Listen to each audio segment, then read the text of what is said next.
가져가신 김치 다시 주세요. 나한테 없어. 나는 몰라. 아니, 그게 말이 돼요? 나한테 없다니까 그러네. 어머니가 가져가셨는데 어떻게 몰라요? 다 나눠줬어. 뭐라고요? 형님한테 주셨어요?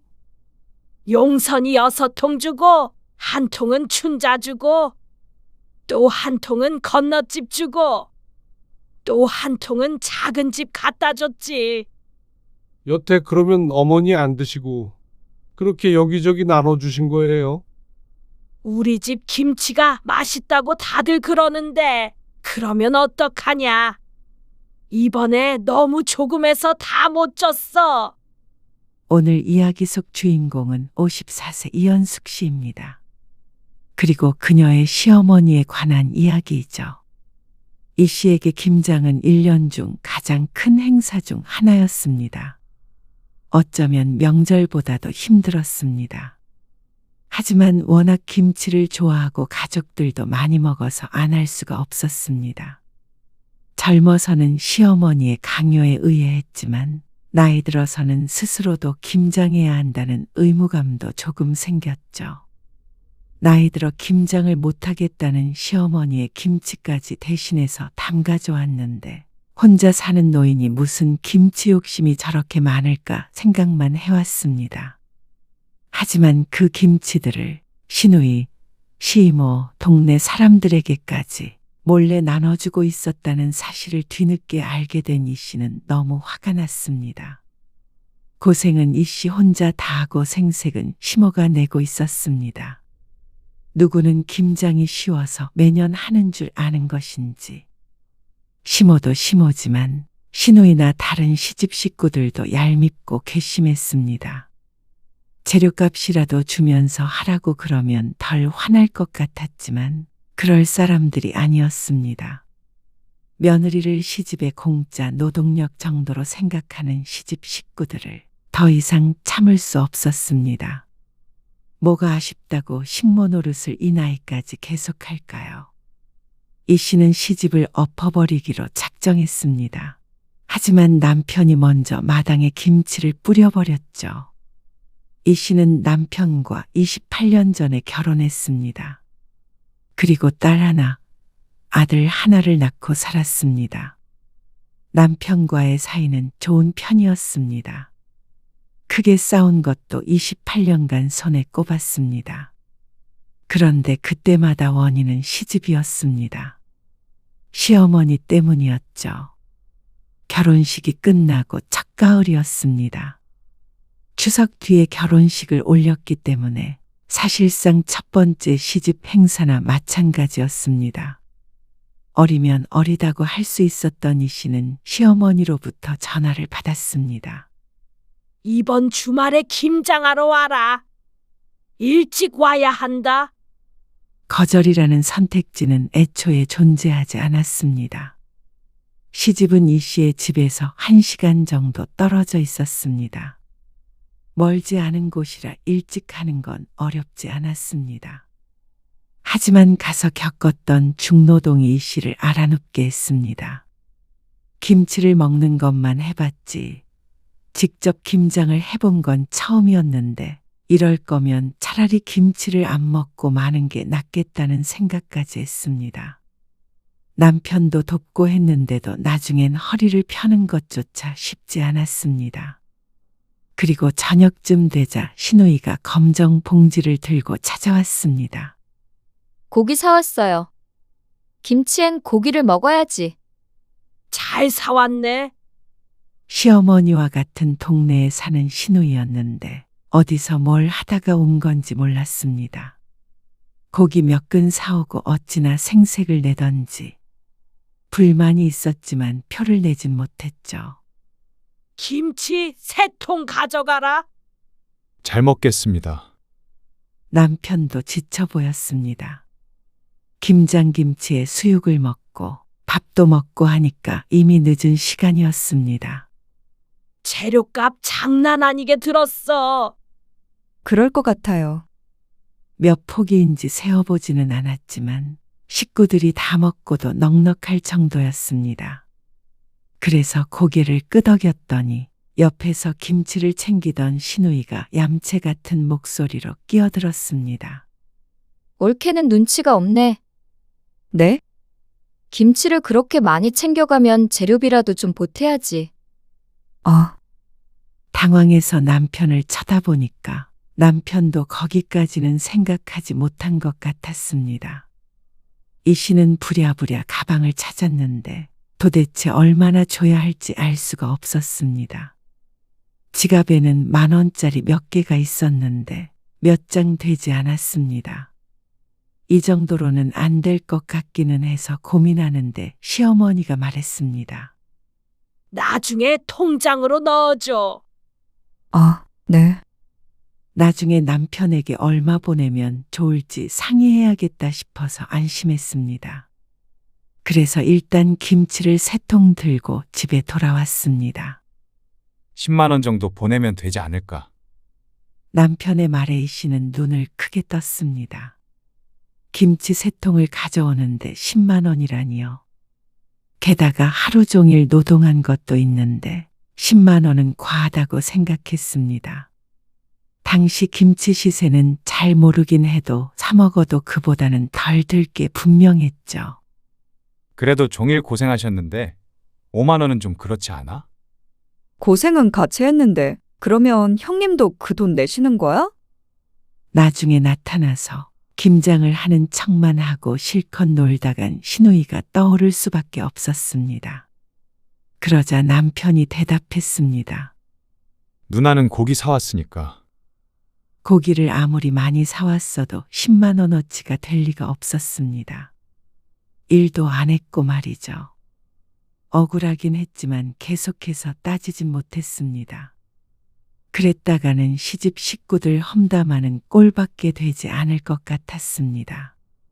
이번 일로 남편이랑 싸우고 싶지는 않았습니다. 그런데 다음날 남편이 시어머니와 통화한 뒤로는 오히려 남편이 화가 났습니다. 어머니가 20만 원을 보내라고 그러시네. 뭐라고? 20만 원? 그것이야말로 어처구니가 없는 금액이었습니다. 김치통 3개에 20만 원이라니. 그때 20만 원이었으면 김치에 금을 뿌려야 할 것 같았습니다. 어제 이 씨 부부가 가져온 것은 김치가 아니라 금치였습니다. 황당해서 말이 안 나왔는데 그건 남편도 마찬가지인 것 같았습니다. 재료비가 아무리 비싸봤자잖아. 가져간 사람이 여럿인데 어떻게 우리가 20만 원씩이나 내? 이상한데. 둘이 가서 일했는데 말이야. 그래도 남편도 이상하다고 생각해서 다행이었습니다. 아무 생각 없이 20만 원을 보내버렸다면 우라통이 터졌을지도 몰랐습니다. 이럴 줄 알았으면 가지 않았죠. 그러면 어떡해? 어머님이 보내라고 그러셨다면서. 10만 원만 보내자. 어제까지는 10만 원은 과하다고 생각했는데 이제는 10만 원이 적어 보였습니다. 하지만 결론적으로 말하자면 이 씨 부부는 20만 원을 보내야 했습니다. 남편이 전화를 걸었다가 욕을 한 바가지 먹었고 가져간 김치도 도로 가져오라면서 시어머니가 호통을 치자 이 씨 부부가 결국 지고 말았죠. 성질머리 같아서는 김치도 도로 갖다 주고 이제부터 김장에 안 가겠습니다. 하고 싶었지만 그러지 못한 남편도 이해는 갔습니다. 그랬다가는 이제부터 연을 끊고 살자고 하는 것이나 마찬가지였습니다. 이제 막 결혼한 신혼부부가 부모와 척을 지고 산다는 게 당시로서는 크나큰 불효였죠. 그냥 20만 원 드리자. 남편은 미안한 표정을 지었습니다. 하지만 1년 내내 먹는 김치, 좋은 재료로 맛있게 만든 걸 조금 비싸게 샀다고 생각하자 싶었습니다. 매달 나가는 돈도 아니고 그렇게 받아야 시어머니가 납득을 하겠다는데 어쩔 수 없다고 생각했죠. 그렇게 매년 시집에 가서 김장을 했고 그때마다 종일 일도 하고 상당한 돈도 내고 돌아왔습니다. 김치는 3통을 가져올 때도 있고 2통을 가져올 때도 있고 부족하면 더 가져다 먹을 때도 있었습니다. 그리고 재료값을 내는 것은 물가가 올라감에 따라 조금씩 올랐죠. 그래서 나중에는 50만 원 정도를 드리기도 했습니다. 참 못할 짓이다 싶었습니다. 사먹는 것보다 늘 많은 돈을 재료비로 냈죠. 그래도 그것까지는 용돈이라고 생각하고 드리면 그렇게 아깝지는 않았습니다. 김장 때마다 육체적으로 그리고 정신적으로 힘든 게 더 컸습니다. 시어머니는 나이가 들수록 김장에서 손을 뗐습니다. 점점 이 씨가 도맡아서 하게 되었습니다.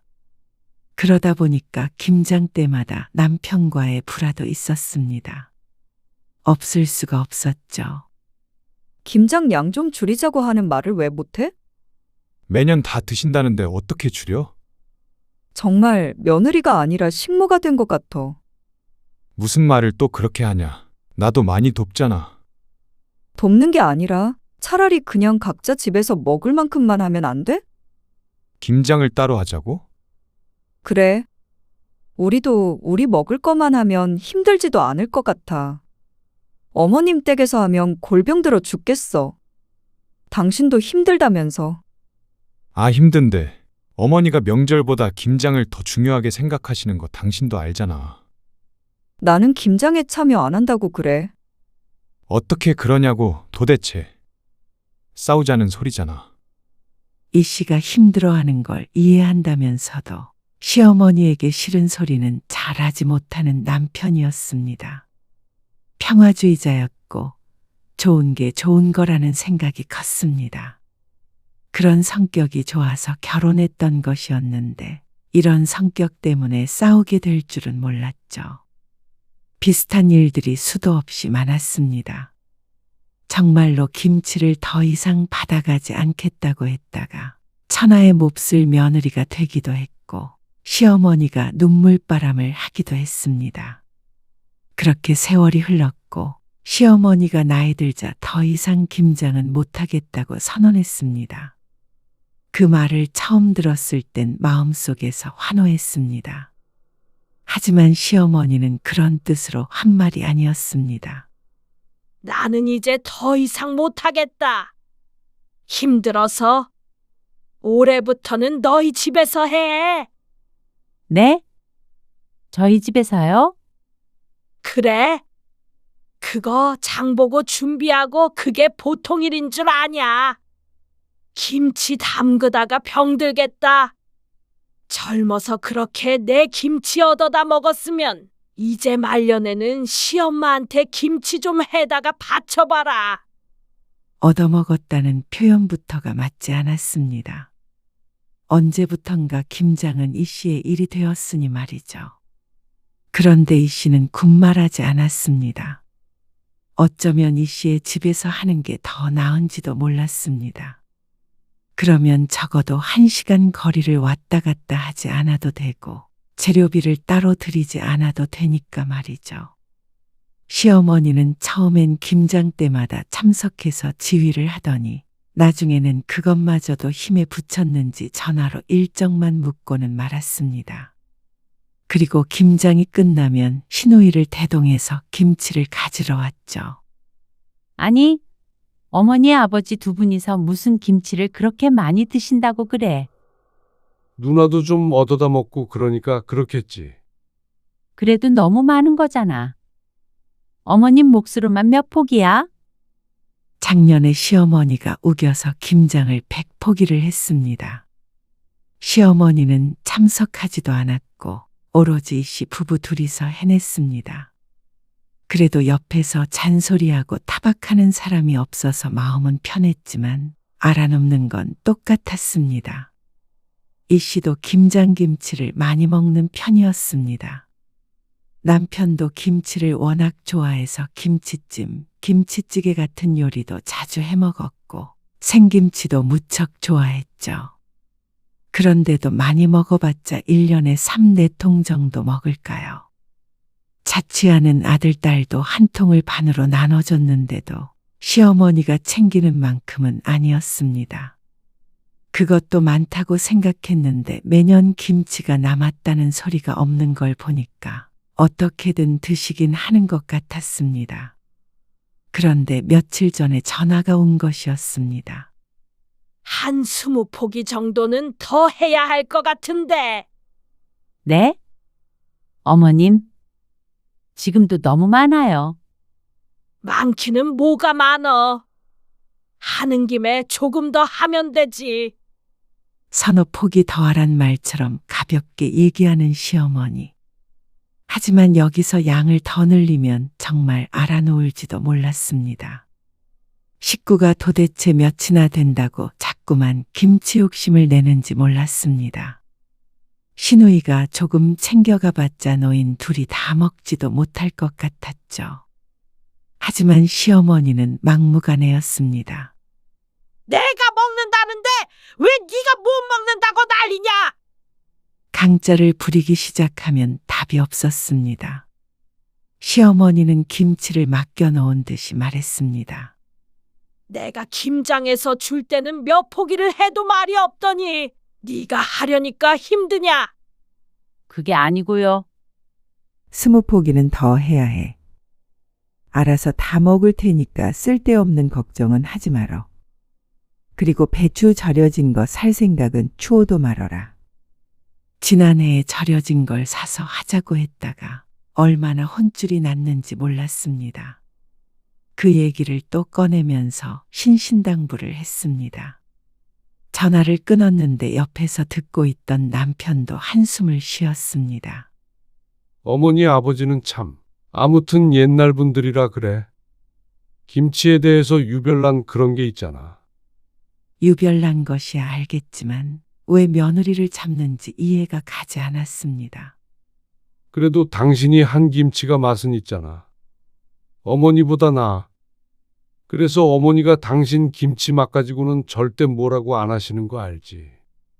이 씨의 기분을 풀려고 하는 소리였지만 그런다고 김장이 행복해지는 것은 아니었습니다.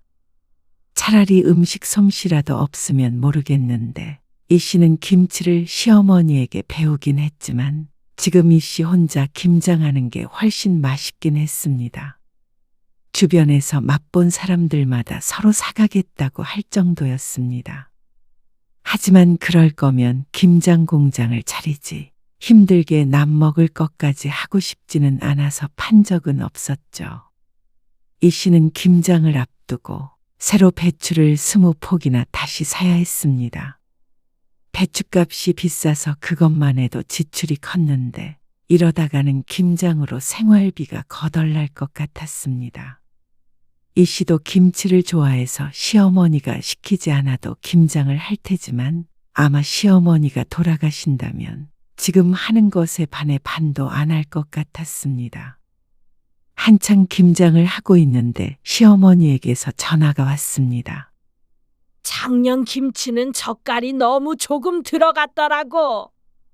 조금 더 넣어. 그리고 김치소를 좀 듬뿍 해. 아끼지 말고. 네. 어머님, 아이고, 내가 다리만 괜찮아도 가보는 건데. 시어머니가 온다고 도움이 되지 않았습니다. 오히려 여기에 스트레스까지 더해지니 안 오는 편이 이 씨에게는 나았습니다. 김치통 넉넉하게 있지? 지난주에 남편이 내려가서 잔뜩 가지고 왔습니다. 덕분에 작은 방엔 김치통이 한가득이었죠. 네. 넉넉히 있어요. 배추 잘 절여야 해. 안 그러면 물 나오고 맛도 없고 다 망치는 거야. 네. 잘 알게요. 내일 용선이가 김치 가지러 갈 거야. 이재희 씨도 김장의 도사가 되었습니다. 그런데도 못 믿어온 것인지 아니면 이렇게라도 참여를 하고 싶은 것인지 시어머니는 한참을 전화로 지시하고는 끊었습니다. 그런데 그렇게 전화로 끝났으면 다행이었지만 저녁이 되자 갑작스럽게 초인종 소리가 들렸습니다. 누구 올 사람 있어? 아니, 없는데. 애들인가? 혹시나 아들이나 딸이 왔을까 싶어서 남편이 문을 열어보았더니 시어머니와 시누이가 서 있었습니다. 내가 뭐 사왔게? 검정 봉지를 손에 든 시누이. 수육용 고기를 1kg 사왔다면서 해맑게 웃었습니다. 김장이 다 끝나갈 때쯤에 온 속내가 환하게 보였습니다. 얄밉지만 어쩌겠나 싶었습니다. 귀찮아서 수육은 안 하려고 고기를 안 샀는데 이왕 이렇게 된 거 다 같이 먹자 했죠. 그런데 고기를 올렸으면 한참 기다려야 하는데 배추에 속을 넣고 있는 게 안 보이는 것인지 시어머니도 시누이도 거들 생각도 안 했습니다. 곧 80이 되는 시어머니는 당연히 그렇다 쳐도 사지 멀쩡한 시누이는 앉아서 구경하다가 속을 집어먹고 완성된 김치를 손으로 계속 뜯어먹으면서 훈수를 뒀습니다. 거기는 하얀데 어디요? 거기 안쪽에 싹 들어가지고 넣어야지. 나중에 싱겁다고. 작년에도 그런 거 몇 개 있던데 그거는 올케가 한 거구나. 남편이 한 게 뻔했지만 아무 말 않고 묵묵히 계속 일을 하고 있었습니다. 나는 이래서 김장이 좋아. 너무 정겹잖아. 그리고 김장 하자마자 고기 싸 먹으면 정말 얼마나 맛있는데. 나는 삼겹살보다 그게 더 좋더라. 그래서 김장 안 하는 집안 보면 이해가 안 돼. 그러는 본인도 따로 김장을 하지 않으면서 말은 잘했습니다. 우리는 시댁도 김장을 안 해. 김치 안 좋아하면 그게 한국인이야? 그러면서 시집 흉을 보기 시작했습니다. 그리고 시어머니는 거기에 맞장구를 쳤습니다. 무슨 그런 집이 다 있냐? 그러면 김치찌개도 안 먹냐? 이 씨가 보기에는 정말 좋은 시부모였습니다. 결국 며느리한테 김장하라고 안 한다는 건데 고마운 줄 모르고 흉을 보나 싶었습니다. 아, 옳게. 한 통은 있잖아. 썰어서 담아줘. 네? 이걸 썰라고요? 한 입에 먹게 썰으라고. 갑자기 엉뚱한 요구를 하는 시누이. 세상에 김장하고 썰어서 넣는 사람이 있나 싶었습니다. 먹을 때마다 썰어야 맛있죠? 그러면 먹기 불편하잖아. 한 통만 그렇게 해줘. 한 통만. 그러면 자기가 좀 일어나서 하면 좋을 텐데 시누이는 꼭 시장에서 생선은 손질해서 달라고 요구하는 손님처럼 아주 당연하게 말했습니다. 손 하나 까딱 안 하면서 말이죠. 생전 썰어달라는 적이 없었는데 이상하다 싶었습니다. 꺼내서 도마에 놓고 써는 게 너무 불편해서 그래. 본인이 그렇다는데 이러쿵저러쿵 할 문제는 아니었지만 무척이나 귀찮고 짜증이 났습니다. 이 집 식구들은 어째서 며느리를 몸종처럼 부리려는 것인지 몰랐습니다. 이제 싹 치우자. 양념이 조금 남았고 지금 바로 먹을 한 포기를 제외하고는 모두 김치통에 담겼습니다. 허리를 펴보려고 하니까 곧장 앓는 소리가 나왔습니다. 남편도 사정이 크게 다르지 않은지 끙끙거리고 있었죠. 그 모습을 보더니 시어머니가 혀를 찼습니다. 그러니까 할 줄도 모르는 걸 뭐하러 해?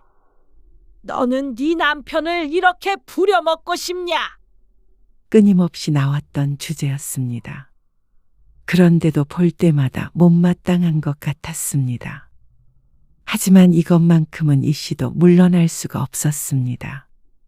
만약 남편도 일을 안 시키고 이 씨만 일하게 한다면 틀림없이 엎어버릴 것이었습니다. 다 정리하기도 전에 시누이가 식탁에 앉으며 말했습니다. 얼른 고기부터 썰어봐. 저녁을 안 먹었더니 배고프네. 이것 좀 치우고요.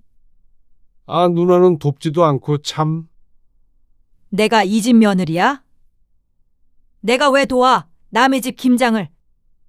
출가 외인이라는 말 몰라? 본인은 웃긴지 깔깔거리는데 이 씨는 하나도 웃기지 않았습니다. 출가 외인이 왜 남의 집 김장에 와서 고기를 먹는 건지 이해가 안 됐죠. 애미야, 밥 좀 차려라. 대충 치우고 와. 먹고 치우면 되지. 그 와중에 밥 차리라고 성화인 시어머니와 시누이. 누가 더 밉나 대결이라도 하는 것 같았습니다. 이래서 이 씨가 차라리 혼자서 김장하는 게 편하다는 것이었습니다. 오늘 시어머니가 못 온다고 그래서 다행이라고 생각했는데 결국 결말이 똑같았습니다. 시어머니가 돌아간 뒤 이 씨는 남편과 가벼운 말다툼을 했습니다. 연례 행사나 마찬가지였습니다. 차라리 다음날 김치만 가지러 오시라고 그래. 아, 어떻게 그러냐? 수십 년간 남편이 반복한 말이었습니다. 어머니한테 어떻게 그러냐. 그러는 어떻게 아내한테 이럴 수 있는지 몰랐습니다. 도대체 김장을 거진 100포기를 시키는 게 어디 있어? 식구가 여럿이라서 다 같이 김장하는 것도 아니고 나한테만 하라고 그러시는 거잖아. 나도 같이 하잖아. 억지로 그러는 거고 그것도 못마땅해 하시잖아. 나도 이제 할머니 돼도 이상하지 않을 나이야. 허리도 아프고 무릎도 아프고 무갈다가 손목 나가게 생겼어. 그런데 밥 차려라, 고기 삶아라, 김치는 이렇게 해라, 저렇게 해라. 당신이 가만히 있으니까 더 그러시는 거잖아. 나라고 좋아서 듣고 있어. 그러면 그게 노인네 낙이라는데 어떡해? 이래서 늘 싸우는 것이었습니다. 효자 남편은 나이 든 어머니 충격이라도 받을까봐 할 말도 제대로 못했죠. 그나마 김장을 적극적으로 도와서 여태 참고 했던 것이지 남편이 예뻐서가 아니었습니다. 김장은 지긋지긋했습니다. 온 나라가 김장 때문에 떠들썩한데 솔직히 이 씨는 김치는 사 먹어도 그만이었습니다. 물론 김장김치를 좋아하기는 했지만 이 정도의 대가를 치러야 한다면 맛은 어느 정도 포기해도 될 것 같았습니다. 그리고 왜 아무도 재료값을 안 주는 거야? 재료값. 우리 마지막에 재료값 얼마 냈는지 기억 안 나? 김장은 10년 전에 가져왔는데 당시에 고춧가루가 비싸다면서 50만 원을 내놓으라고 했던 시어머니. 적어도 시누이도 어느 정도는 내고 있는 줄 알았는데 그게 아니었습니다. 시어머니도 이 씨가 아무 말도 안 하니까 김장비에 보태라고 10원 한 장도 주는 법이 없었습니다. 시누이는 또 고기 사왔으니까 퉁지자는 식이었습니다. 예전과는 또 달라서 100포기를 담그려면 그 비용도 어마어마했습니다. 그런데 돈 많이 들지 않았냐 하는 인사치레조차 하지 않았습니다. 수고했다는 말 한마디도 말이죠. 이러니까 이 씨도 부하가 날 수밖에 없었죠. 그런데 정말 기가 막힌 일은 이듬해, 그러니까 작년에 일어났습니다. 이 씨는 추석이 지나고 한 달쯤 돼서 수술을 했습니다. 자궁근종을 제거하는 수술이었는데 그 때문에 5일 동안 입원해 있었습니다.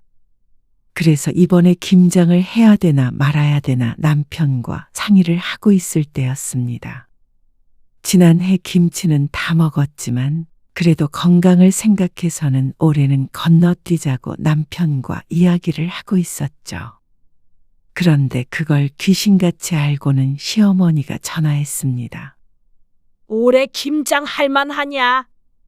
아, 올해는 힘들 것 같아요. 몸도 별로 안 좋고 그래서요. 그러냐? 그럼 한 일주일 미뤄서 하면 낫지 않냐? 아, 애들 아빠가 올해는 건너뛰자고 하네요. 뭐? 걱정하는 듯이 말을 하던 시어머니는 김장을 건너뛴다는 소리에 펄쩍 뛰었습니다. 세상에 김장을 안 하고 지나가는 법이 어디 있어? 시어머니는 극단적으로 표현하자면 차례는 안 지내도 김장은 무조건 해야 하는 사람이었습니다. 그러면 1년 동안 김치는 어떻게 하자는 거야? 맨 밥만 먹냐? 어떻게 김장 한 번 안 했다고 맨밥만 먹는다는 것인지, 수술한 지 얼마 안 된 며느리보다 본인 밥상이 걱정인 모양이었습니다. 남편이 전화를 바꿔서 설득해도 소용이 없었습니다. 올해는 한 150포기 하려고 했는데 무슨 말을 하는 거야?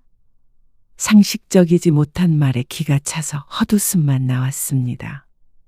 김치를 내다 팔려는 것도 아니고 왜 김장 양을 해마다 늘리지 못해서 안달인지 몰랐습니다. 그렇게 어떻게 해요? 집사람 몸도 안 좋은데 그 많은 김치 다 담그다가는 쓰러져요. 남편조차 이 씨의 편을 들었죠. 그러니까 시어머니는 더 난리가 났습니다. 그럼 누가 해? 내가 하리? 며느리가 돼가지고 여든먹은 시엄마가 허리 굽히고 김장하는 꼴을 봐야 된다고 그래? 어머니, 이번만 좀 안 하면 어떻게 돼요? 한국 사람이 김치 없이 어떻게 사냐? 아니, 어머니는 도대체 식구가 많지도 않은데 무슨 김치를 그렇게 많이 담그자는 거예요? 그 부분은 도저히 이해가 안 됐습니다. 그래봤자 시아버지와 시누이밖에 더 있나 싶었습니다. 그럼 150포기는 아니더라도 작년처럼은 해. 쉬엄쉬엄 하면 되잖냐? 쉬엄쉬엄 130포기를 담그라는 말이 과연 말이 되는 소린지, 그것도 환자한테 막무가내로 김치를 만들어내라는 신보가 대단했습니다. 그러다가 애엄마 잘못되면 책임지실 거예요? 며느리한테 김치 몇 통 얻어먹으려다가 내가 아들한테 이런 소리나 들어야겠냐? 그러자 남편이 말실수했다는 듯이 잠시 한숨을 쉬었습니다. 그러고선 이 씨를 쳐다보는데 그렇게 보면 어떻게 하라는 것인지 몰랐습니다. 수화기 너머에서는 거의 흐느끼는 소리가 들렸습니다. 며느리라고는 하나 있는데 이런 말도 들렸고 서러워서 못 살겠다는 말까지 들리는 것 같았습니다. 이 씨는 가슴이 울컥 뜨거워졌습니다. 도대체 며느리를 언제까지 갈아댈 것인지 궁금했습니다. 이제 이 씨의 나이도 결코 적지 않았습니다. 그러면 한칠 80포기만 해라. 그러자 남편이 한숨을 쉬면서 대답했습니다. 그것도 많아요. 30포기만 할게요. 내년에는 조금만 드세요. 그래? 알았어. 평소에 하던 김장 양보다 훨씬 적었지만 시어머니는 그러자 했습니다. 전화를 끊고 남편이 말했습니다. 내가 할 테니까 당신이 옆에서 말만 해줘. 남편으로서는 현실적인 타협을 한 것 같았지만 그래도 속이 상했습니다. 시누이도 있고 그런데 어째서 며느리만 모든 집안일을 도맡아 해야 하는 것인지 몰랐습니다. 남편이 하겠다고는 했지만 그런다고 속상한 마음이 사라지는 건 아니었습니다. 시어머니는 며느리가 아픈 줄 알면서도 시킨 것이기 때문이었죠. 그래도 남편이 어떻게든 해서 주기만 하면 시어머니 하소연은 안 들어도 되겠구나 싶어서 이 씨는 그냥 그러라고 했습니다. 남편이 자기가 하겠다는데 그것도 싫다고 하면 그건 이 씨의 신보가 안 좋은 것일지도 몰랐습니다.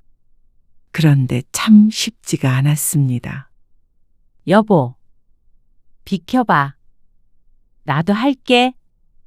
아니, 앉아 있으라니까. 당신 힘들잖아. 괜찮아? 양 얼마 안 되니까 같이 얼른 끝내자. 평소 하던 것에 비하면 별거 아니었습니다. 30포기보다는 더 됐지만 그래도 수월했습니다. 매년 이 정도만 하면 바랄 것이 없었습니다. 혹시나 시어머니나 시누이가 올까봐 어디 놀러 간다고 했던 날짜를 기억해서 딱 그날에 맞춰서 했습니다.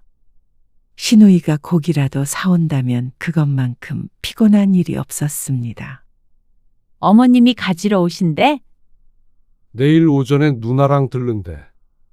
내일 오전에? 우리 없잖아. 말했더니 꺼내두면 가지고 간다고 그러시네. 평소보다는 수월했어도 노동은 노동이었습니다. 이 씨는 김장이 끝난 후에 푹 퍼져 있었습니다. 고기고 뭐고 입맛도 없었습니다. 다음 날 이 씨는 남편과 함께 외출했습니다. 오전에 아들, 딸들을 만나서 시간을 보내다 점심을 먹고 헤어졌습니다. 그리고 집에 와서 귀신에 홀린 것 같은 기분을 느껴야 했습니다. 어머님 왔다 가신 거 맞지? 남편은 말이 없었습니다. 어제 김장한 것을 통에 담으니까 11통이었습니다. 그 중에서 6통을 드린다고 아침에 꺼내놨는데 그것은 당연히 없었고 김치 냉장고도 텅텅 비었습니다. 이 씨 부부가 먹던 묵은지 반통만 남아있었죠. 아니, 지금 김치통 11개를 다 가져가신 거야? 오전에 비밀번호를 물어보기에 일러주었는데 잘 가져가겠다 어쩌겠다 하는 말도 없었습니다. 어련히 꺼내져 있는 6통을 가져갔겠거니 싶었는데 그게 아니었죠. 허탈하고 황당한 감정이 앞섰습니다. 살다 김치를 도둑 맞는 것은 처음이었습니다. 어떻게 이런 일이 다 있나 실소가 나왔습니다. 너무 어이가 없으면 웃음이 나는데 지금이 딱 그때였습니다. 남편도 충격을 받은 모양이었습니다. 어제 저녁 늦게까지 김장하고 치우느라 고생을 많이 했는데 그걸 전부 홀랑 가져가 버릴 줄은 남편도 상상도 못했겠죠. 열받아서 안 되겠는지 시어머니에게 전화를 걸었지만 받지 않았습니다. 이 씨 부부는 차를 타고 시어머니의 집에 찾아가려고 마음먹었습니다. 바보처럼 그냥 있을 수는 없었죠. 차 타고 1시간을 가더라도 가서 도로 가져오자 싶었습니다. 그런데 시어머니의 집에 도착하자 더욱 황당해졌습니다. 시어머니의 집에는 김치통이 3개뿐이었습니다. 진짜 너무하신 거 아니에요? 아픈 며느리 닭달에서 김장하게 하셔놓고 어떻게 그걸 몽땅 가져가 버리세요? 그러면 원래 먹는 양이 있는데 절반만 가져가라는 거야? 너희는 맨날 사 먹네 어쩌네 했잖아. 그러면 너희는 내년에 사서 먹으면 될 거 아니야. 너무나도 뻔뻔한 시어머니의 말에 화가 치밀어 올랐습니다. 6통만 가져가라고 할 때는 알았다고 그러더니 사람이 없는 틈을 타서 도둑질을 하다니 남에게 말해도 안 믿을 이야기였습니다. 5통은 다시 주세요. 남편이 굳은 얼굴로 말했습니다. 남편도 시어머니의 행동에 열이 받는 모양이었습니다. 그런데 시어머니는 모르쇠로 일관했습니다. 나한테 없어. 나는 몰라. 아니, 그게 말이 돼요? 나한테 없다니까 그러네. 어머니가 가져가셨는데 어떻게 몰라요? 아, 다 나눠줬어. 뭐라고요? 시어머니는 황당한 말을 했습니다. 2통을 빼고는 전부 나눠줬다는 얘기였습니다. 그러면 9통이 다른 사람에게 있다는 소리였죠. 형님한테 주셨어요? 시누이도 매년 김장한 것을 챙겼기에 그건 그러려니 했습니다. 하지만 9통은 많았습니다. 시누이네는 식구도 없는데 말이죠. 용선이 6통 주고 1통은 춘자 주고 또 1통은 건너집 주고 또 1통은 작은 집 갖다 줬지. 황당했습니다. 참 골고루도 나눠졌다 싶었습니다.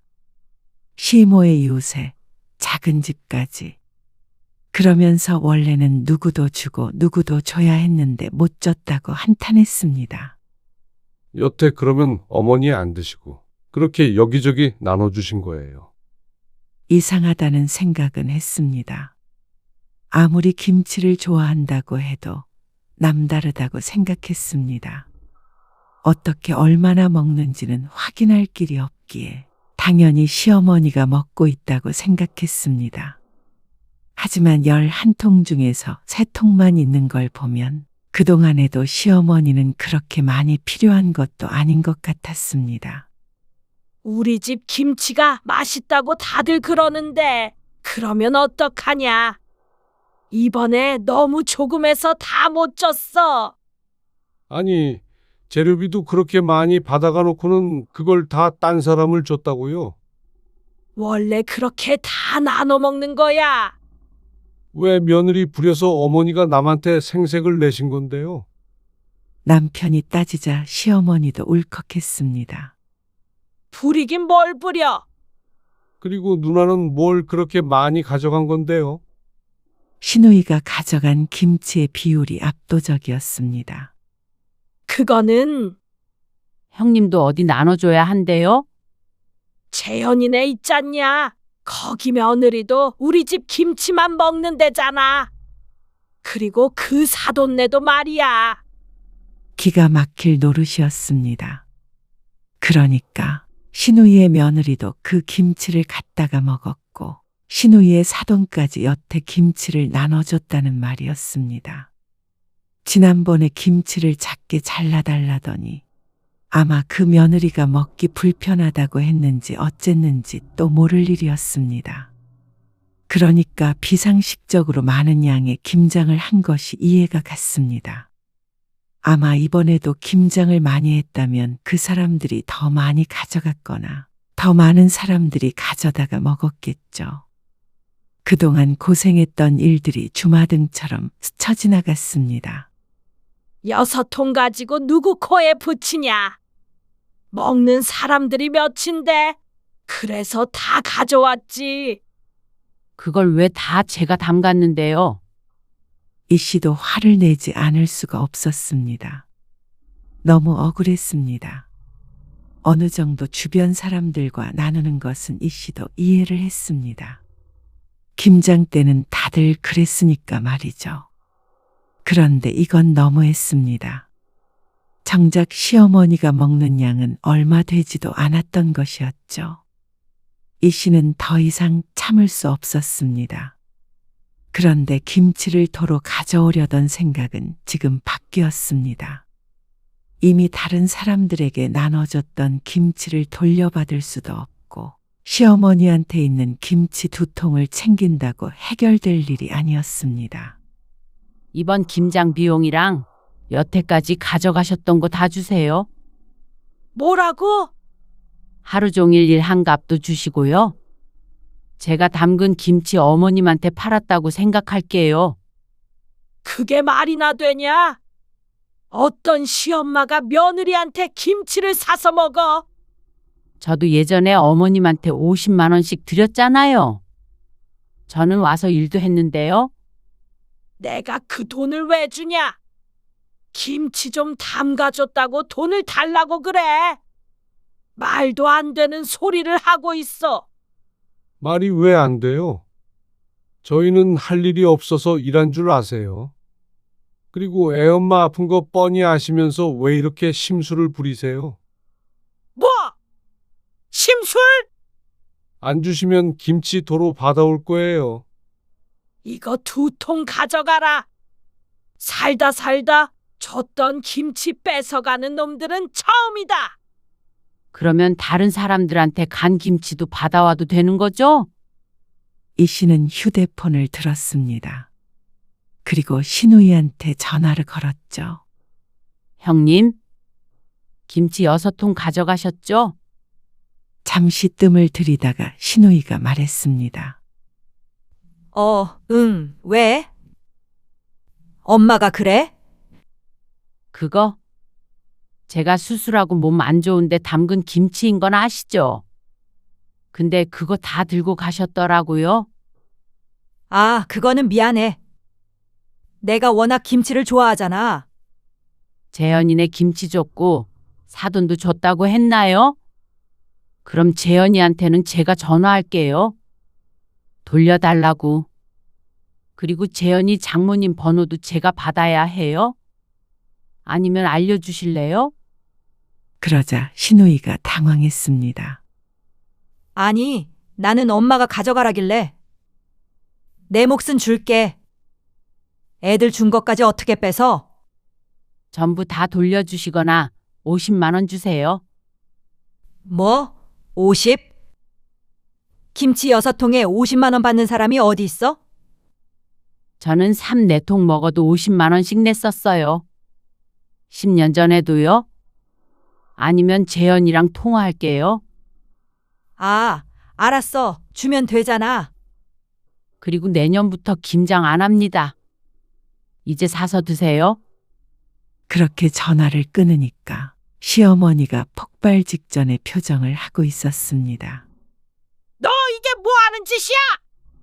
내년부터는 저희 먹을 거만 할 거예요. 어머님도 드시고 싶으시면 형님이랑 같이 담그시던가 사서 드세요. 참고로 제 김치는 한 통에 10만 원이에요. 그러자 시어머니는 이 씨에게 삿대질을 했습니다. 시엄마한테 눈을 동그랗게 뜨고 그런 말을 해. 내가 이러고도 살아야 하냐? 어머니, 이번에는 정말 어머니가 너무하셨어요.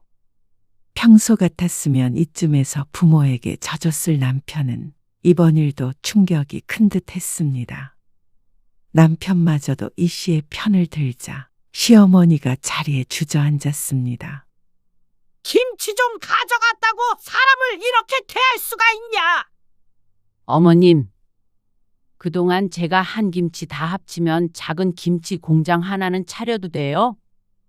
제가 손목 나가고 허리 나가면서 담근 김치로 어머님 체면 세우는 거 그만하세요.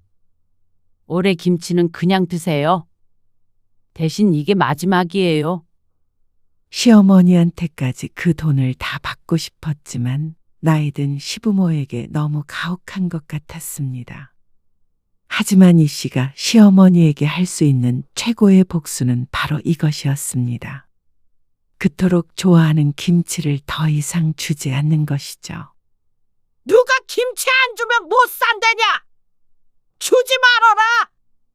여우 같은 것. 시애미가 나이 드니까 이때다 싶지. 이렇게 날 무시하고도 네가 사람이야? 심보를 못되게 먹으니까 병이 나는 거야. 나쁜 년. 다신 찾아오지 마.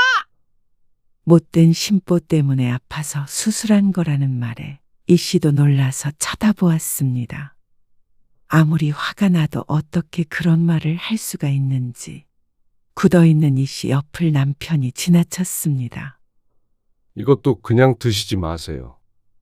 남편이 차갑게 말한 후에 김치통을 열어냅다 마당에 던져버렸습니다. 그러자 마당에 빨간 국물이 흘러내렸죠. 너! 이게 무슨 짓이야? 그리고 그렇게 말씀하셔도 다시 올 일 없어요. 시어머니는 악을 쓰면서 화를 냈습니다. 남편도 그 모습을 보더니 질린다는 듯 고개를 절레절레 흔들었습니다. 그런 시어머니를 뒤로하고 이 씨와 남편은 대문을 나섰습니다. 어쩐지 배가 싸하게 아픈 것 같아서 부여잡자 남편이 놀랐습니다. 괜찮아, 당신? 요 며칠 김장하느라 고생을 했더니 배가 당기는 것 같았죠. 앞으로는 김장 같은 거 다 때려치우자. 남편은 질린 표정이었습니다. 그래도 며느리가 김장은 해야 하지 않겠냐 하던 남편이 어느새 변했죠. 내가 하고 싶을 때 하고 안 하고 싶을 땐 안 할 거야.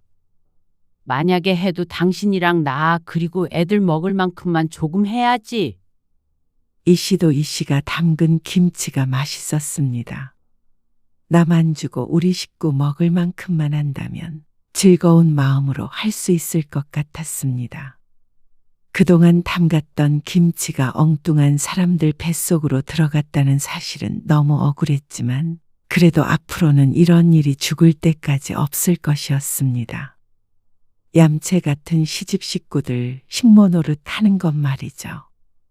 그날 저녁 시누이가 전화를 해서 이 씨를 욕했습니다. 50만 원도 보냈는데 시어머니 집을 쑥대밭으로 만들어 놨다며 이 씨를 악귀 취급을 했습니다. 그러자 남편이 전화를 가로채서 대꾸했습니다. 누나 집에도 가서 거실에 쏟아줘? 아니면 재현이 집에 가야 해? 그러자 시누이 입이 꾹 다물렸습니다. 돈 내고 깔끔하게 끝낸 걸 다행으로 여겨. 내가 지금 50만 원이 아니라 몇 년치를 받아야 될까 고민 중이니까 말이야. 시누이는 대답이 없었고 남편은 그냥 전화를 끊어버렸습니다. 내가 하고 싶은 말을 대신 해주니까 10년 묵은 체증이 내려가는 기분이었습니다.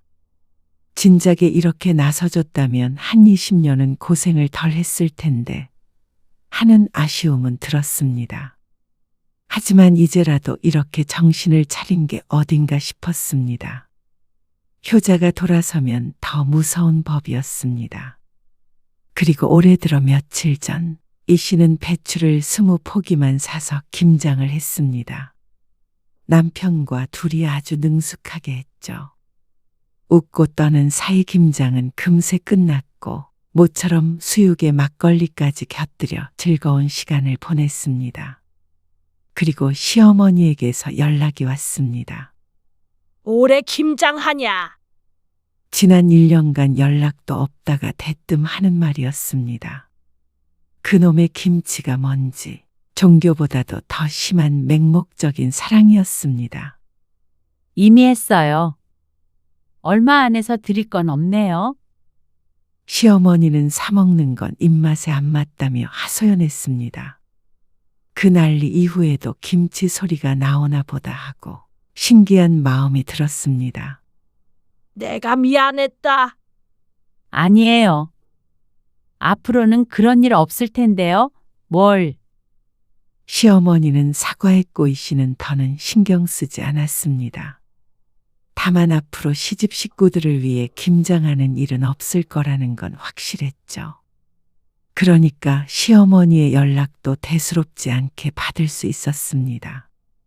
요새 김치 사서 먹는 것도 맛있대요. 그러면서 이 씨는 덧붙였습니다. 저는 제 김치가 맛있긴 하지만요. 시어머니는 아무 말도 하지 않았고 이 씨는 안부 인사를 하고 전화를 끊었습니다. 홀가분했습니다.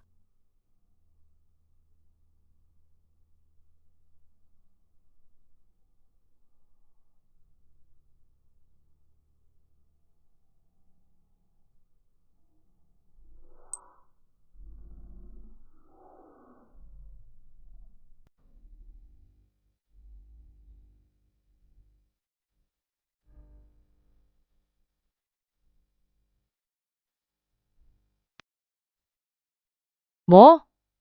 남이라고? 남의 집이라고 한 거 서운하셨으면 죄송해요. 근데 남은 남이잖아요.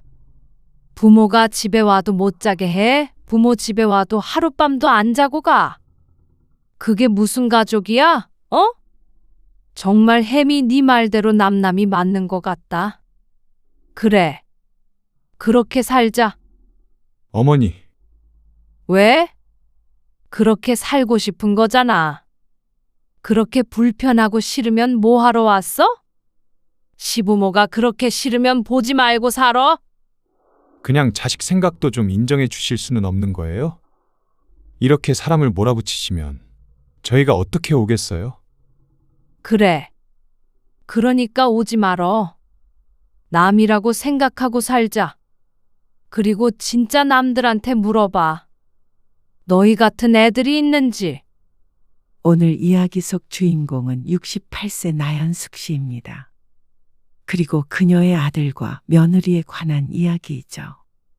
나 씨는 말년에 자식과의 관계가 이렇게 될 줄은 몰랐습니다. 아들이 하나이기 때문에 며느리도 보고 손주도 두업 보고 그렇게 평범하게 살아갈 거라고 생각했습니다. 명절 때 같이 시간을 보내고 맛있는 음식이 있으면 보내주기도 하며 서로가 아플 땐 전화로 걱정해 줄 수 있는 그런 가족으로 말이죠. 많은 걸 바라지 않았습니다. 하지만 아들이 결혼하고 얼마 되지 않아 그건 그저 꿈 같은 상상일 뿐이었다는 걸 깨닫게 되었습니다. 며느리가 있는 한 그럴 수 없었습니다. 남편의 부모를 남이라고 생각하고 부모가 방문하는 것도 자신들이 부모 집에 방문하는 것도 질색하는 그런 며느리였습니다. 명절에도 밥만 먹고 굳이 그 먼 길을 돌아가겠다고 고집을 피우던 며느리. 아무리 시부모가 불편하고 싫어도 가족으로서 가까워지려는 시도조차 사치스럽다는 듯이 굴었습니다. 그리고 아들도 그런 며느리를 따라 변해갔습니다. 시부모와 며느리가 남남인 건 그렇다 치더라도 아들과 나씨는 부모 자식이었는데 말이죠. 그렇다면 나씨도 아들 며느리를 내 가족으로 끌어안고 살아갈 이유가 없었습니다. 그렇게나 싫다는데, 남이라는데 정말로 남처럼 살아주고자 했습니다. 나씨는 아들이 하나 있었습니다. 좋은 대학을 나와서 괜찮은 직장에 취직도 했습니다. 결혼만 잘하면 된다고 생각하던 찰나에 아들이 며느리감을 데리고 왔습니다. 같은 직장인데 연봉은 아들보다 높다고 들었습니다. 그렇게 생각하고 보니까 며느리가 무척 똑똑하고 똑부러져 보였죠.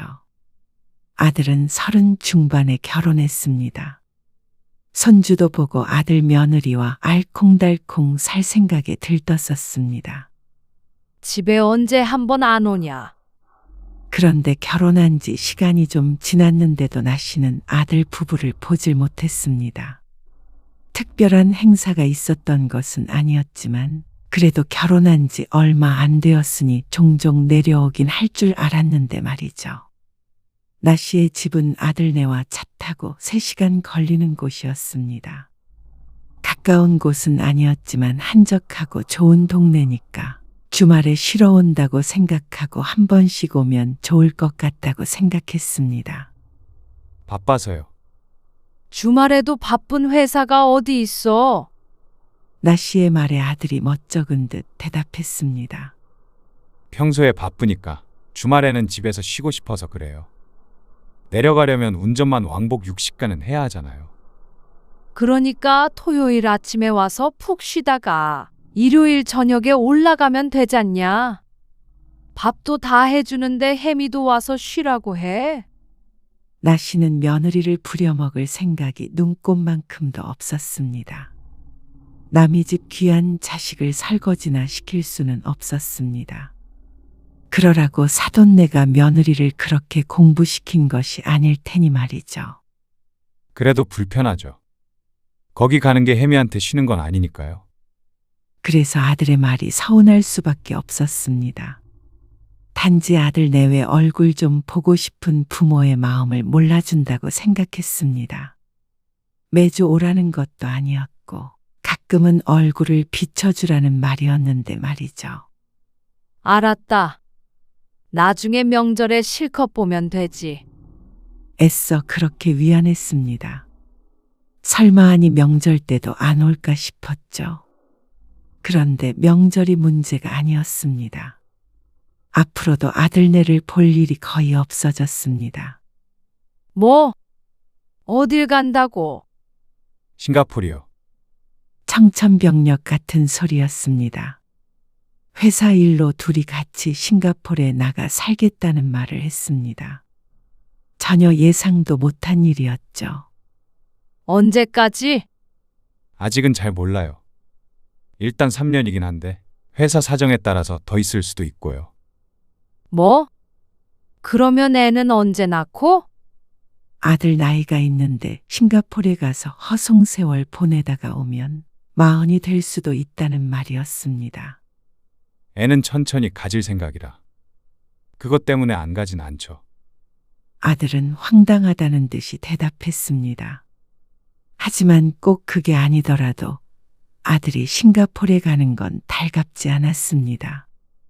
같은 나라에 있는데도 이렇게 못 보는데 도대체 그 먼 곳으로 가면 언제 볼 수 있다는 건지 몰랐습니다.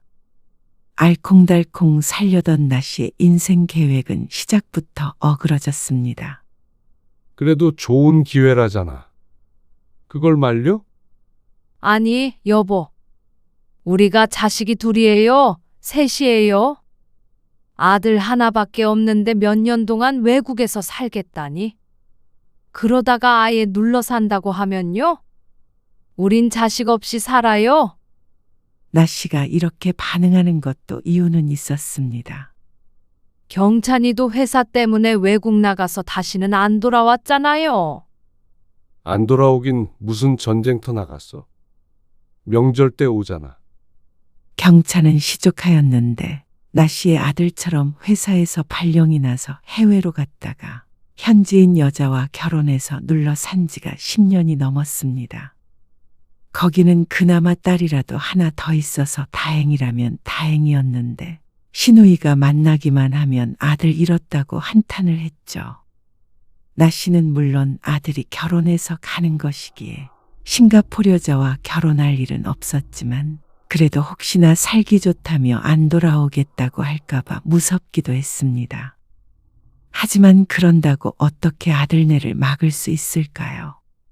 놀러 가는 것도 아니고 회사 일 때문이라는데. 그렇게 아들은 결혼하고 1년도 안 돼서 해외로 파견을 가게 되었습니다. 며느리는 떠나기 전에 인사하러 와서 담담하게 말했습니다. 좋은 기회니까 다녀오겠습니다. 그래. 건강 잘 챙기고. 네. 한동안 못 볼 거라고 생각하니까 애틋했습니다. 아들이 좋아하는 음식, 며느리가 좋아하는 음식. 잔뜩 해놓고 먹였습니다. 아들이 더 이상 못 먹겠다고 할 때까지 말이죠. 술 한잔 하지. 아버지랑. 아, 이따가 운전해야 돼요. 운전? 그런데 밥 먹다 말고 아들이 하는 말에 나씨가 눈을 크게 떴습니다. 밤중에 무슨 운전을 한다는 것인지 몰랐습니다. 집에 가야죠. 안 자고 가게? 짐도 덜 쌌고 할 일이 많아요. 어머니 아버지도 편히 주무세요. 자고 가지. 이 밤중에 운전을 해? 당연히 그럴 줄로만 알았습니다. 그냥 오갈 수 있는 거리가 아니기 때문에 아들이 오늘 다시 올라간다는 생각은 하지 않았죠. 그런데 아들은 시간도 얼마 안 늦었다고 대수롭지 않게 대답했습니다. 며느리를 쳐다보니까 미리 상의가 된 이야기였는지 아무렇지 않은 표정이었습니다. 당연히 오늘 돌아간다는 얼굴이었죠. 그래도 이제 가면 언제 볼지 모르잖니? 지난 명절이 한 달 전이었는데 싱가포르에 가는 것 때문에 뭐가 바쁘다며 못 내려왔었습니다. 그런데 이렇게 모처럼 와서 그냥 가버린다고 하니까 섭섭한 마음이 너무나도 컸습니다. 일찍 일어나려고 일찍 온 거였어요. 아들이 점심 전에 왔고 저녁을 일찍부터 먹어서 지금 시간이 7시였습니다. 꽤 오랜 시간을 있었고 두 끼를 같이 먹었지만 그래도 아쉽긴 했습니다. 어차피 밤에 잠만 자는 건데 의미 없죠. 아들의 말이 크게 틀리지는 않았습니다. 어차피 각자 방에서 잠만 잘 테니 아들이 있으나 집에 돌아가나 그게 그거였죠. 하지만 마음은 다르다는 걸 몰랐습니다. 내 새끼가 한 지붕 밑에서 같이 자는 것과 잠도 안 자고 돌아가 버리는 것은 다른 문제였죠. 어서 일어나 봐라. 그러면 도착하면 늦겠어. 하지만 남편은 아무렇지도 않게 아들 내외를 보냈습니다.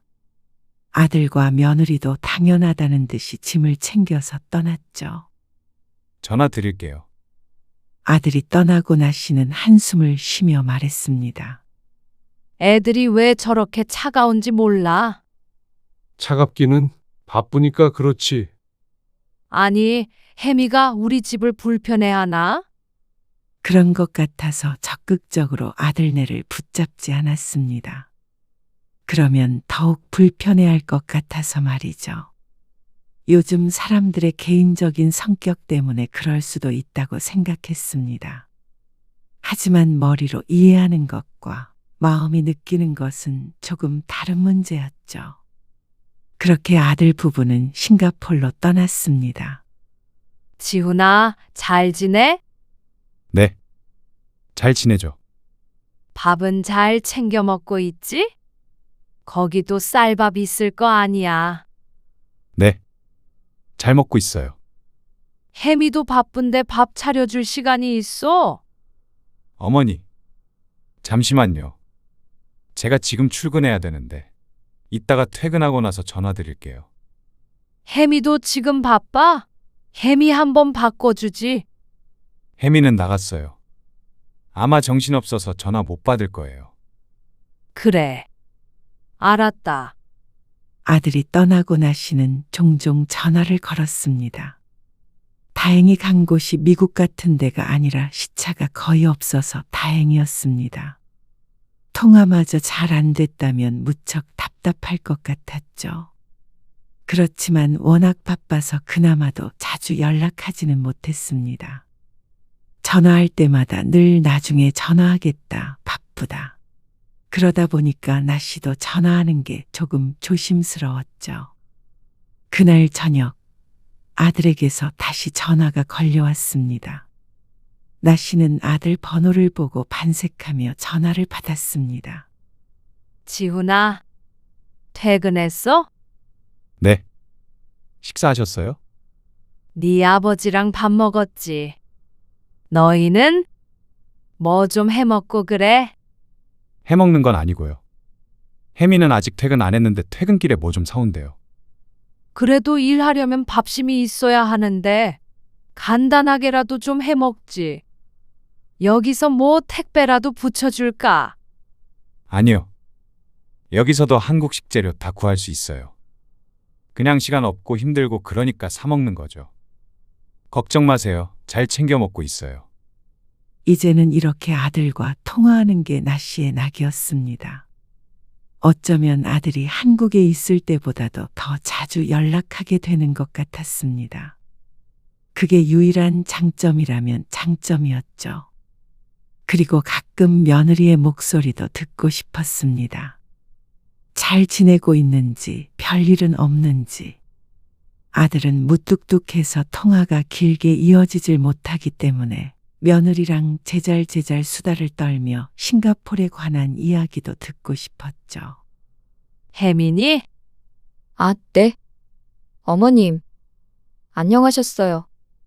너는 별일 없지? 일하느라 힘들겠어. 그래도 일인데요. 뭘? 잠시만요. 지훈 씨 바꿔드릴게요. 그게 아니라 나 씨는 며느리와 통화하고 싶었던 것인데 며느리는 꼭 이렇게 인사를 하고 얼마 안 돼서 아들을 바꿨습니다. 처음 한두 번은 우연이려니 했지만 매번 반복되자 나 씨는 서운한 마음이 들었습니다. 며느리가 쌀쌀맞거나 무리하게 구는 건 아니었지만 나와의 대화를 피하나 싶은 느낌이 들었죠. 혹시 내가 뭘 잘못했나? 스스로에게 물어봤자 돌아오는 대답은 없었습니다. 물리적인 거리가 멀어지니까 당연히 심리적으로도 거리를 두게 되는 게 싶었습니다. 그러다가 한참 후에 아들 부부가 휴가차 일주일간 한국에 들어온다는 소식을 들었습니다. 한 달 전부터 들떠 있었습니다.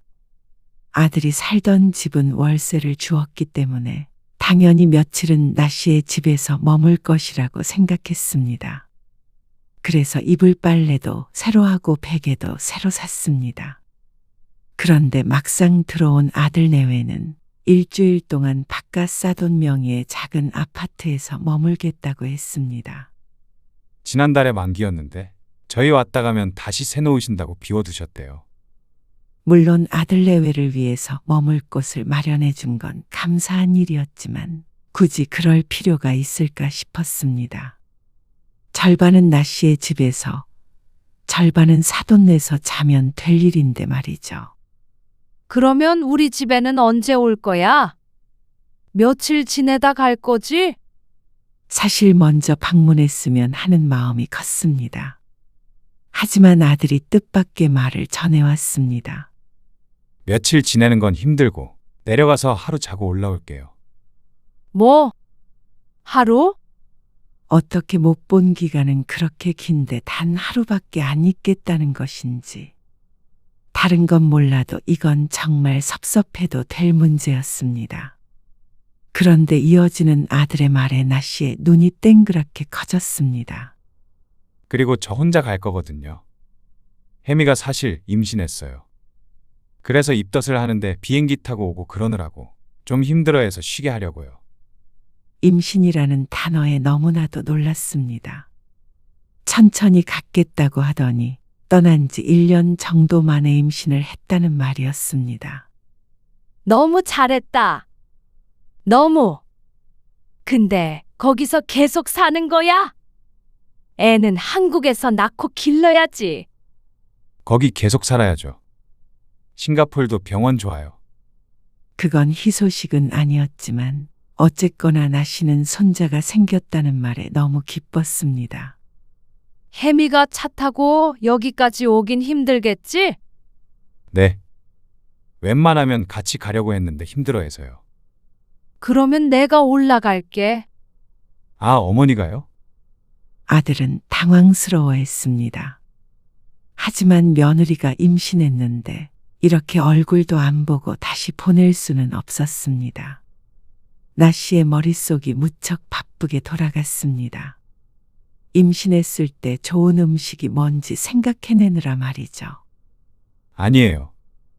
어머니, 이번에는 그냥 저만 내려갈게요. 혜미 쉰다고 처가에도 마지막 날에 하루 간다고 했어요. 누가 쉬지 말라고 해? 며느리한테 대접받으려고 가는 거 아니야. 오히려 대접을 해주려고 간다는 말이었습니다. 그리고 며느리 입장에서도 임신했는데 시어머니가 아무것도 안 해주면 서운해할 수도 있었습니다. 임신했을 때 서러운 것이 오래가는 법이었습니다. 하지만 그런 나씨를 아들은 뜯어말렸습니다. 안 오시는 게 좋을 것 같아요. 제가 내려가면 되는데. 그리고 여기 저희 집도 아니고 빌려서 쓰고 있는 거라서요. 호텔도 아니고 아파트라면서? 누가 살아? 아니요. 그건 아니고 비어있긴 한데요. 저희 집이 아니니까. 누가 뭐라고 하는 것도 아닌데 너무 처가 눈치 보는 거 아니니? 그런 게 아니고요. 저희 집도 아니고 좀 그래서 주무시고 가시지도 못할 텐데. 어쨌거나 넌 혜미한테 물어보지도 않고 싫다고 그래? 나씨가 기분이 상했다는 듯이 대꾸하자 아들이 한숨을 쉬며 알았다고 했습니다. 며느리가 싫다고 하면 안 갈 생각이었습니다. 물론 정말 싫다고 하면 기분이 좋지는 않겠지만 말이죠. 그러면 올라오세요. 같이 식사해요. 하지만 며느리는 아들과는 달리 나씨 부부를 초대했습니다. 그래도 돼? 네. 오고 싶다고 하셨다면서요. 그렇지. 모처럼 만에 보는 거니까. 그리고 우리 손주도 임신했다니까 며느리 안 보고 가면 너무 서운하지. 네. 그러면 언제 오세요? 내일 아침 일찍 갈게. 나씨는 남편과 함께 기대에 부푼 마음으로 아들을 찾아갔습니다. 안녕하셨어요? 남씨는 인사하는 아들을 끌어안았습니다. 오랜만에 보니까 너무 좋았습니다. 안녕하세요. 그리고 며느리의 손을 꼭 붙잡았습니다. 아이고, 수고가 많다. 얼른 앉아. 나씨가 며느리 힘들까봐 얼른 소파에 앉혔습니다. 집은 크지는 않았지만 아담하고 깔끔했습니다. 일주일 머물기엔 무리가 없어 보였죠. 방도 2개인지 3개인지 여럿이 자기에 넉넉했습니다. 이것들 좀 싸왔거든. 여기 있는 동안에 먹어. 남으면 싱가포르에도 가져갈 수 있나? 나씨가 시골에서부터 싸온 반찬통을 몇 개 내놨습니다. 입덧을 한다기에 시큼한 무침 종류 몇 가지를 해왔고 장어탕도 끓여서 반찬통에 넣어왔습니다. 그런데 아들의 표정이 좋지 않았습니다. 여기 오래 머무는 것도 아니고 밥도 안 해먹는데 뭐하러 이런 거 싸우셨어요? 임신했을 때 좋은 음식이야. 그러자 아들이 작게 한숨을 쉬었습니다. 나씨가 반찬들을 싸는 동안에도 남편이 한 소리 했었는데 아들도 반응이 똑같았습니다. 마음이 조금 상하긴 했지만 내색하지 않고 말했습니다. 너희 배달이라도 시켜 먹을 때 펼쳐놓고 먹으면 되지. 네.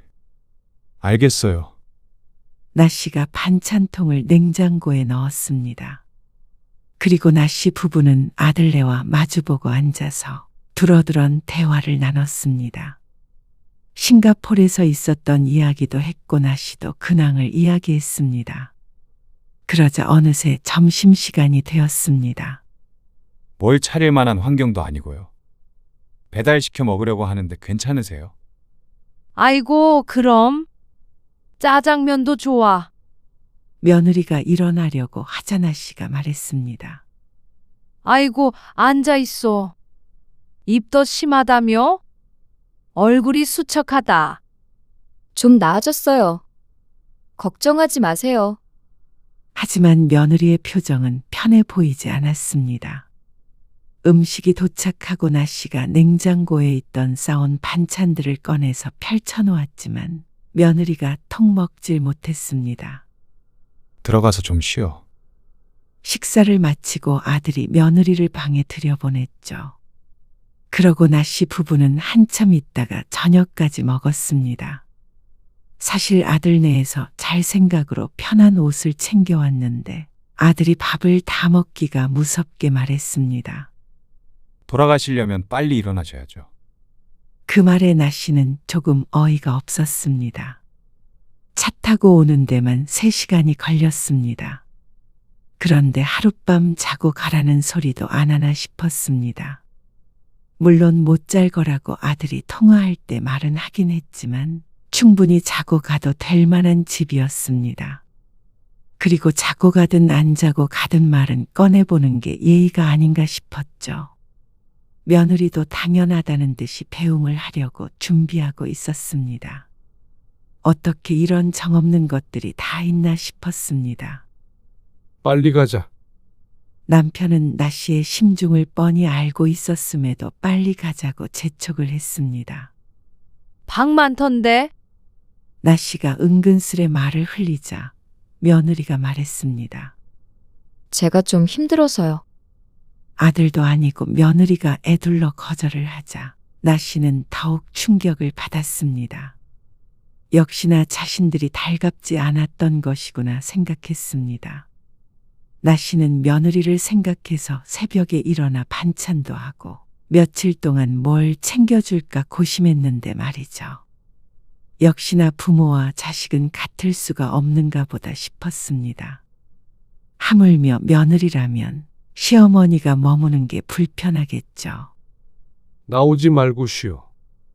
집을 나서며 나씨는 뒤를 돌아보았습니다. 이렇게 짧게 보려고 올라왔던 것이 아닌데 허탈했습니다. 이러다가 또 훌쩍 비행기를 타고 가버리면 1년은 못 보는 건가 싶어서 마음도 안 좋았죠. 안녕히 가세요. 며느리는 전혀 아쉽지 않다는 듯이 배웅했습니다. 몸이 힘든 건 이해가 되지만 시부모를 이렇게 냉랭하게 대하는 게 맞는 건지 의문이 들었습니다. 다른 시부모들처럼 간섭하거나 시도 때도 없이 찾아오는 것이 아니라 1년 만에 보는 것이었는데 말이죠. 꼭 며느리에게 쫓겨나는 기분으로 나씨는 집으로 돌아와야 했습니다. 집에 도착하니까 늦은 시간이었죠. 처음으로 너무 허탈하고 서러운 감정이 들었습니다. 자식이 부모에게 이 정도로 선을 긋나 싶었죠. 하지만 아들네는 그런 나씨의 맘도 모르고 며칠 뒤 다시 싱가폴로 돌아갔습니다. 남은 시간 동안은 며느리가 쉬는데 시간을 썼다고 하는데 또 모를 일이었습니다. 처가에 가 있었을 수도 있었죠. 시간은 흘렀고 며느리는 싱가포르에서 출산했습니다. 그리고 나 씨의 상사병은 날로 심해져 갔습니다. 혜민이? 애기 잘 있어? 네. 잘 있어요. 잘 지내셨어요?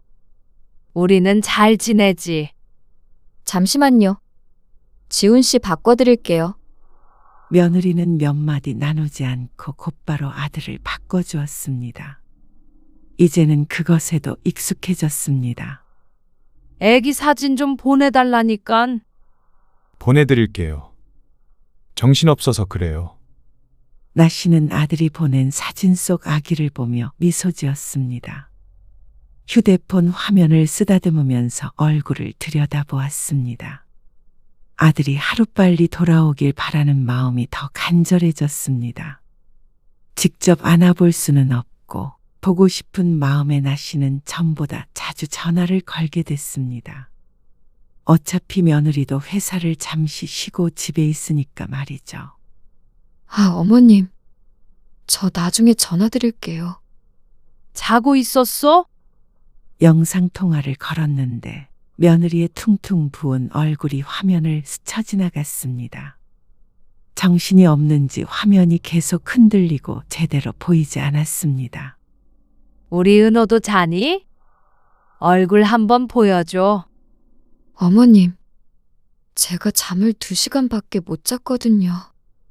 그리고 애 깨면 또 못 자요. 며느리가 작은 목소리로 하지만 차갑게 말을 내뱉었습니다.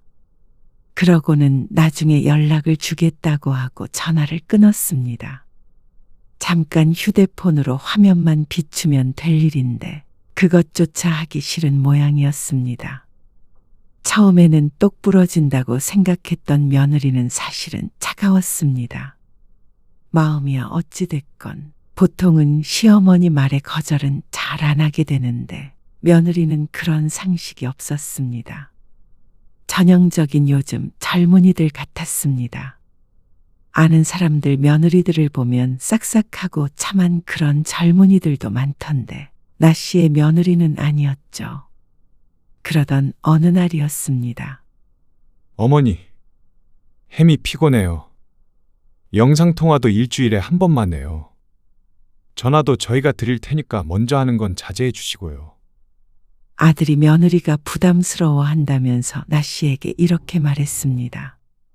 자기 와이프 챙기는 건 알겠지만 그렇다고 부모에게 이런 식으로 말하나 싶어서 아들이 괘씸했습니다. 그러게 한국에 붙어 있었으면 이렇게 10번 영상통화 걸 시간에 한 번 만나면 되는 일이었는데 말이죠. 그 이후로 나 씨는 한동안 아들네에게 연락을 하지 않았습니다. 그러니까 아들네에게서 간간히 연락이 오곤 했습니다. 일주일 혹은 열흘에 한 번 꼴이었습니다. 그러다가 점점 뜸해졌고 서로 연락을 안 하고 지내는 시기도 있었습니다. 결국 손주 얼굴이 보고 싶었던 나 씨가 먼저 연락하긴 했지만 말이죠. 그리고 아들이 떠난 지 5년 만에 귀국을 했습니다. 예상했던 3년보다는 오래 있었지만 10년이 아닌 게 어디냐 싶었습니다. 곧바로 올 거지? 아들이 한국에 도착하자마자 전화를 해서 물었습니다. 당일은 아니더라도 적어도 다음 날에는 올 거라고 생각했습니다. 하지만 역시나 아들은 나 씨의 마음과는 정반대의 말을 했습니다. 바로는 못 가죠. 짐 정리도 해야 되고. 집 때문에 정신 없을 거예요. 월세를 줬던 집을 몇 달 전부터 비워놨고 큰 가전은 저가 빈 방들에 보관했다고 했습니다. 물론 그걸 다시 옮기고 하려면 정신 없을 것 같기는 했죠. 그러면 언제? 주말에 올래? 아, 그렇게 바로는 못 갈 것 같아요. 5일 정도의 시간이 있는데도 못 오겠다는 아들. 그러면 언제쯤 올 수 있는 것인가 싶었습니다. 차라리 그냥 명절에 내려갈게요. 얼마 안 남았잖아요. 나 씨는 얼른 달력을 쳐다봤습니다. 명절이 되려면 언뜻 계산해도 2주는 넘게 남은 것 같았습니다. 무슨 정리하는데 그렇게 많은 시간이 필요하다는 것인지. 애 어린이집 문제도 있고 회사에도 왔다 갔다 해야 되고요. 할 일이 많아요. 아들이 바쁘다는데 나 씨가 어떻게 할 수도 없는 문제였습니다. 결국엔 또 나 씨는 고개를 끄덕일 수밖에 없었죠. 하지만 기약 없이 기다리는 게 아니라 나았습니다. 그렇게 명절 전날 점심쯤 아들 내외가 손자와 함께 내려왔습니다. 아이고, 내 새끼 너무 예쁘네. 손자도 몇 번 한국에 들어왔었지만 볼 때마다 쑥쑥 커서 몰라볼 정도였습니다. 아이가 어린이집 다니는 나이가 될 동안 많은 순간들을 보지 못하고 놓쳤다는 생각이 아쉬웠습니다. 오후가 되자 시동생 부부도 찾아왔습니다. 오랜만에 내 가족도 있고 북적거리는 것 같아서 기분이 좋았습니다. 앞으로도 이런 날들이 계속될 거라고 생각하니까 행복했죠. 술 한잔 해야지. 네. 작은아버지. 아들이 술잔을 들었습니다. 그 모습을 보고 뿌듯해하고 있는데 며느리가 물었습니다. 내일 차례는 안 지내는 거죠? 차례 안 지내. 그냥 떡국이나 먹고 헤어지지. 그러자 며느리가 고개를 끄덕였습니다. 해가 지고 분위기가 무르익어 갈 때쯤 나 씨가 며느리에게 말했습니다. 피곤하면 이불 깔아줄까? 아니요. 괜찮아요. 너는 괜찮아도 은호는 잘 시간 되는 거 아니야? 어린아이니까 일찍 자겠거니 싶어서 묻자 며느리가 이상한 말을 했습니다. 집에서 자면 돼요. 지금 자면 나중에 잠 못 자요. 집에서 자면 된다니? 그게 무슨 말이야? 너희 오늘 안 자고 가게? 지훈이도 술 마셨잖아. 당연히 술을 마셨으니까 자고 갈 거라고 생각했습니다. 아니, 아들 며느리가 온다고 한순간부터 곧바로 돌아가는 건 생각조차 해본 적이 없었습니다. 명절 전날 와서 잠도 안 자고 올라가는 자식이라니. 나 씨는 들어본 적이 없었죠. 그런데 며느리의 얼굴은 태연해 보였습니다. 뭐가 문제인지 모르겠다는 듯한 표정이었습니다. 제가 운전해서 가면 돼요. 지훈 씨한테도 말했는데 오늘 돌아간다고. 그러자 옆에서 그 얘기를 들었는지 아들이 말했습니다. 아, 저희 오늘 올라갈 거예요.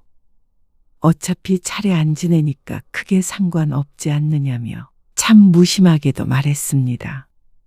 차례를 지내고 안 지내고가 중요한 게 아니라 명절 당일도 같이 안 보내고 가버린다는 게 이해가 가지 않았습니다. 중요한 일정이 있는 것도 아니고 또 귀국한 기념으로 만난 자리이기도 한데 말이죠. 자고 가. 이불 빨래 싹 해놨어. 내일 아침에 떡국도 먹고 가야지. 아니에요. 잠은 집에서 자는 게 좋아요.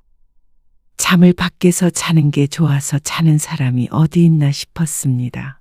이토록 황당한 며느리의 말에 어리 빠진 건 나 씨 혼자뿐인가 싶었습니다.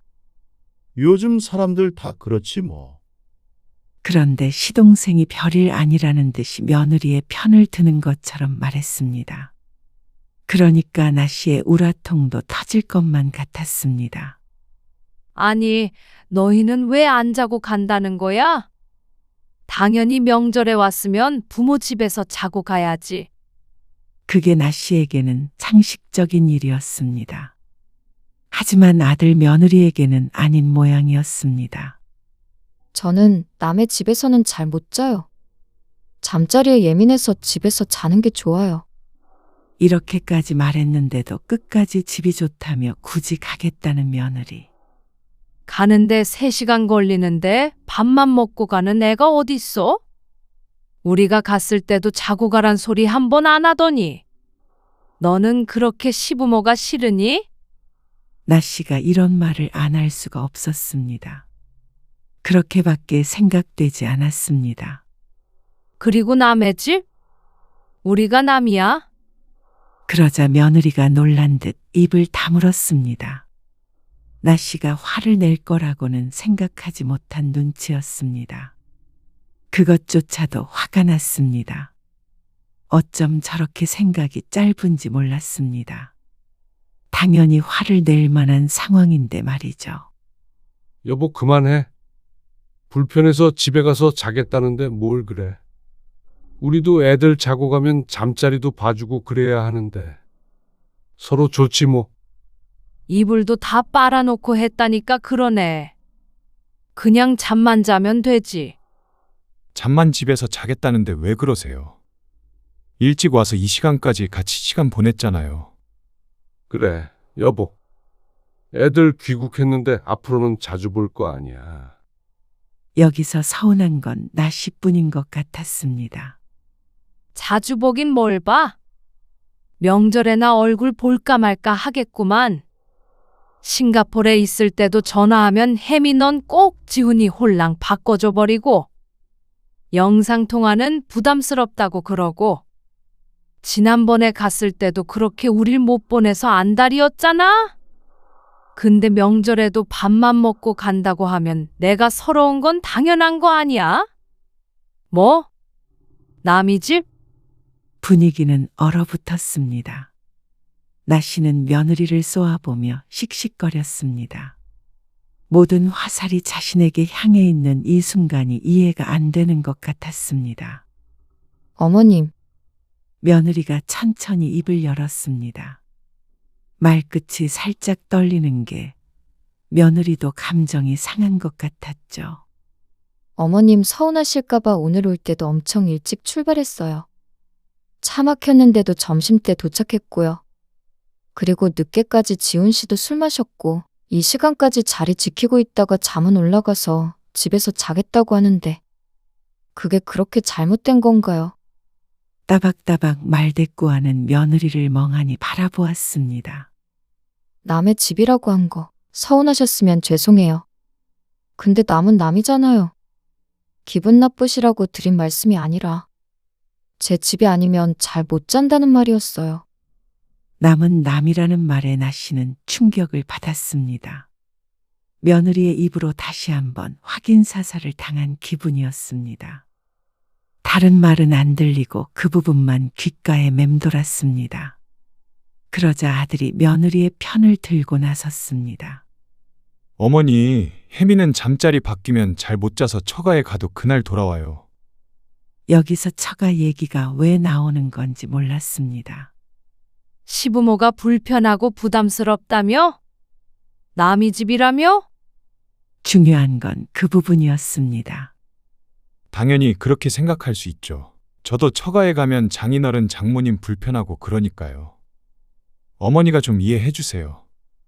왜 자꾸 처가 얘기를 들먹이는지 몰랐습니다.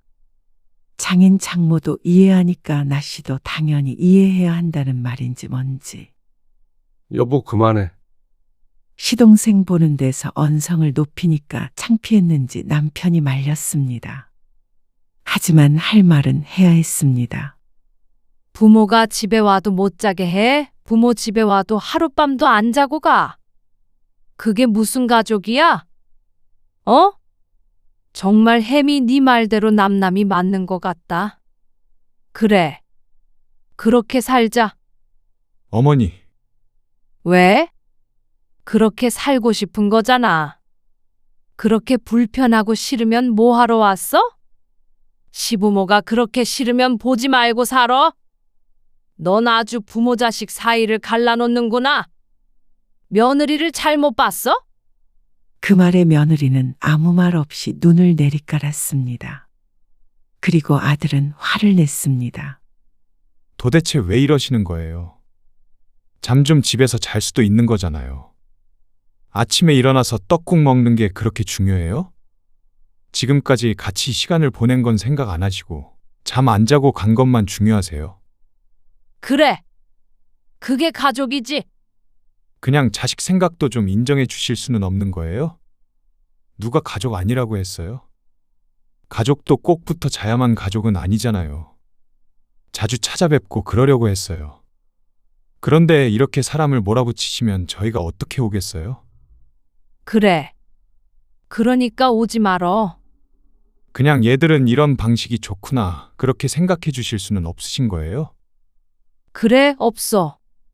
남들한테 물어봐. 너희 같은 애들이 있는지. 나씨가 끝까지 차갑게 말을 내뱉자 아들은 잠시 나씨를 쳐다보았습니다. 그러다가 자리에서 일어나며 말했습니다. 혜미야, 가자. 짐 챙겨. 그러자 며느리도 말없이 일어나서 짐을 챙겼습니다. 그 모습을 어처구니 없는 눈길로 바라보았습니다. 아들도 이상해진 것 같았습니다. 부모에게 할 말 못할 말 다 하는 걸 보니까 며느리의 영향인 듯 했죠. 너희 말대로 그냥 남처럼 살자. 그게 차라리 속 편하겠다. 그동안 해외에 있는 아들이 안쓰러워 애끓고 보고 싶어 늘 연락하고 그런 심정을 과연 아들은 알까 싶었습니다. 그렇게 보냈던 지난 시간들이 오히려 아까웠습니다. 차라리 날 위해 살 걸. 자식만 바라보고 사니까 결국 이렇게 상처를 받는 것이었습니다. 아들은 나씨가 하는 말에도 대답조차 하지 않았습니다. 남편은 한숨을 쉬었습니다. 술자리는 빠르게 정리되었습니다. 시동생 부부는 둘 다 술을 마셔서 집에 가지 못하기에 작은 방에서 잠을 잤습니다. 이런 게 가족이 아닌가 싶었습니다. 시동생 부부도 자고 가는데 왜 내 자식은 부모 집에서 안 자고 가는지 몰랐습니다. 그게 남이 아니고 뭔가 하는 생각이 들었죠. 차라리 잘 됐습니다. 지난번에 싱가포르에 있을 때도 결국엔 나씨가 젖었는데 이번에는 그럴 마음이 없었습니다. 앞으로도 이럴 걸 생각하면 차라리 안 보고 사는 게 나았죠. 그런데 모두 잠든 새벽. 나씨가 뒤척이면서 잠을 못 자고 있는데 남편이 조용히 말했습니다. 뭐하러 그랬어? 지훈이가 애도 아니고. 하고 싶은 대로 해야지. 부모라고 자식한테 막 그러면 안 돼. 은호 엄마도 얼마나 상처받겠어. 시어머니가 그렇게 말하면. 꼭 나씨를 나쁜 시어머니라고 말하는 듯 했습니다. 나씨는 대꾸 없이 일어나서 거실 소파에 누웠습니다.